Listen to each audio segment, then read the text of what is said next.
Hey everyone, welcome back.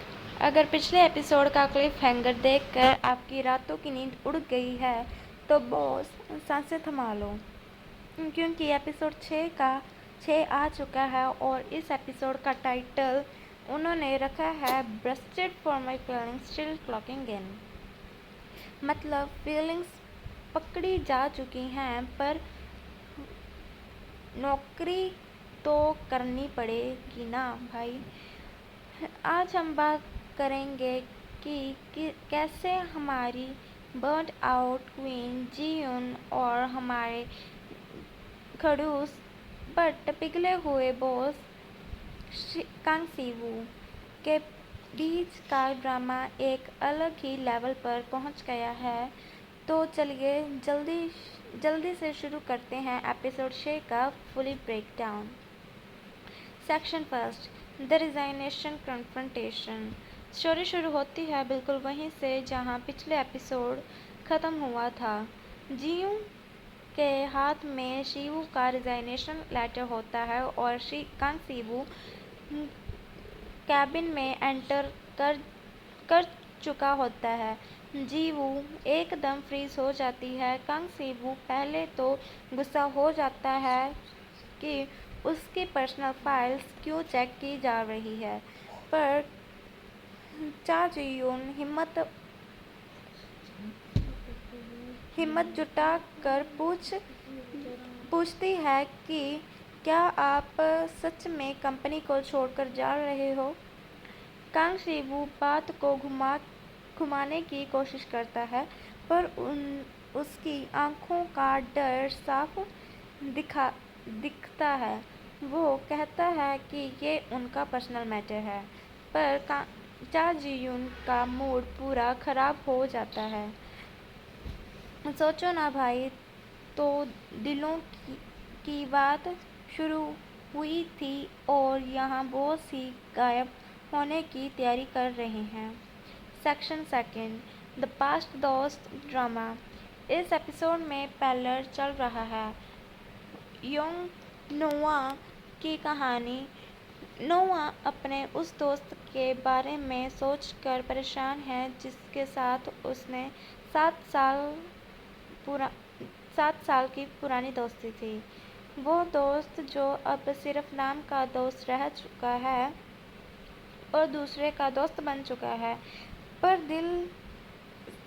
पर वो भुलाना चाहती है पर दिल मान नहीं रहा। नोआ चा जियून के सामने अपने दिल हल्का करती है और कहती है कि जब एक पुराना दोस्त जिससे आप सबसे ज़्यादा प्यार करते हो दूर चला जाए तो लाइफ कितनी एम्प्टी हो जाती है। ये बात सुनकर जियू को सीधा कांग सीवू का ख्याल आता है। उसे रियलाइज़ होता है कि कांग सीवू अब उसके लिए सिर्फ एक बॉस नहीं रहे बल्कि एक ऐसा दोस्त बन चुके हैं जो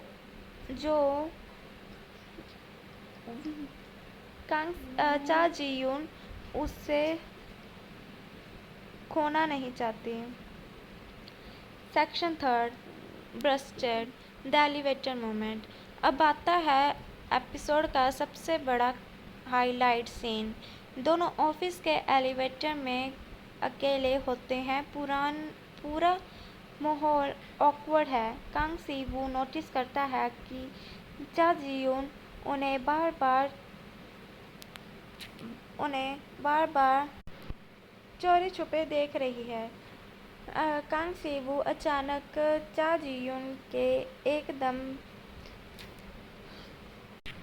एकदम से पूछता है कि तुम्हें मुझसे कोई प्रॉब्लम है क्या, या फिर तुम्हारे अंदर कुछ चल रहा है। बूम, चा जियून इज टोटली ब्रस्टेड। वो इतनी नर्वस हो जाती है कि उसके मुंह से कुछ निकलता ही नहीं। उसके चेहरे का रंग उड़ जाता है और उसकी फीलिंग्स बिल्कुल पकड़ी जाती है। Section forth, still clocking in. Feelings तो बस हो गई, पर बॉस, कॉर्पोरेट लाइफ का एक ही रूल है, चाहे दिल टूट या दिमाग खराब हो, 9 बजे ऑफिस पहुंच कर बायोमेट्रिक पर फिंगर लगानी ही पड़ेगी। अगली सुबह चा जेयून इतनी शर्म और ऑकवर्डनेस के बावजूद ऑफिस आती है। वो खुद से बोलती है, busted for my feelings but still clocking in. Kang Si Woo के सामने आते ही वो एकदम रोबोटिक बन जाती है और सिर्फ काम के बारे पूछती है। कांग सी वू अंदर ही अंदर हंस रहा होता है कि चा जीयून बहुत ही ऑकवर्ड बिहेव कर रही होती है। फाइनली हमारा रोबोटिक बॉस अब स्माइल करना सीख रहा है। Section 5, the major mistake and Siwoo's protection. Awkwardness के चक्कर में चा जीयून एक बहुत बड़ी गलती कर देती है। वो एक इम्पोर्टेंट क्लाइंट की फाइल गलती से किसी और डिपार्टमेंट में भेज देती है, जिससे डायरेक्टर गुस्से में आ जाते हैं। डायरेक्टर जब चा जीयून को डांटने वाले होते हैं, तभी कांग सी वू बीच में आ जाते हैं और उनसे कई सवाल करने लग पड़ते हैं। कांग सी वू सारी गलती अपने ऊपर ले लेता है कि गलती मेरी है, मैंने गलत एड्रेस दे दिया था। चा जीयून ये देखकर हैरान हो जाती है कि जो बॉस खड़ूस और कभी स्टैंड नहीं लेते, वो आज ले रहे हैं। Section 6, the rainy night confrontation. Episode के एंड में बारिश हो रही होती है और दोनों ऑफिस के बिल्डिंग के बाहर खड़े हैं। चा जीयून थोड़ी इमोशनल होकर कांग सी वू से पूछती है कि उन्हें डायरेक्टर्स के सामने उसे क्यों बचाया और सारी गलती अपने ऊपर क्यों ले ली। कांग सी वू बिल्कुल एक सपोर्टिव सीनियर की तरह चा जीयून की तरफ देखता है, अम्ब्रेला उसके सिर पर झुकाता है और बोलता है रिस्पेक्ट के साथ, क्योंकि तुम मेरी टीम का एक बहुत इम्पोर्टेंट मेंबर हो चा जीयून शी, और एक टीम लीडर होने के कारण मैं अपने किसी भी हार्ड वर्किंग मेंबर को अकेले परेशान नहीं देख सकता। दोनों के बीच एक बहुत ही रिस्पेक्टफुल और इमोशनल मोमेंट बनता है कि बैकग्राउंड में वहीं सॉफ्ट के ड्रामा ओएसटी बजने लगता है और इसी के साथ हार्ट वार्मिंग नोट पर ये एपिसोड ख़त्म हो जाता है। तो दोस्तों, ये था एपिसोड 6 का एक बहुत ही अमेजिंग और इमोशनल ब्रेकडाउन। जिस तरह से कांग सी वू ने एक प्रोटेक्टिव और सच्चे टीम लीडर की तरह चा जीयून का साथ दिया, उसने सच में दिल जीत लिया। कॉर्पोरेट लाइफ में ऐसे सपोर्टिव सीनियर का होना किसी ब्लेसिंग की कम नहीं होता। अब देखना ये है कि कांग सी वू अपना रिजाइनेशन लेटर सच में कैंसिल करेगा और क्या उनकी टीम इस आने वाले बड़े प्रोजेक्ट को सक्सेसफुल कर पाएगी।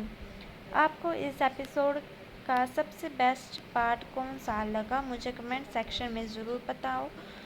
अगर आपको ये वीडियो अच्छी लगे और इन्फॉर्मेटिव लगी हो तो इसे लाइक ज़रूर करना, अपने दोस्तों के साथ शेयर करना और चैनल को सब्सक्राइब करना मत भूलना, ताकि अगले एपिसोड का ब्रेकडाउन आप तक सबसे पहले पहुंच जाए। मिलते हैं अगली वीडियो में, तब तक के लिए खुश रहिए, मेहनत करते रहिए और जैसे हम हमेशा कहते हैं, see you at work tomorrow. Take care, bye bye.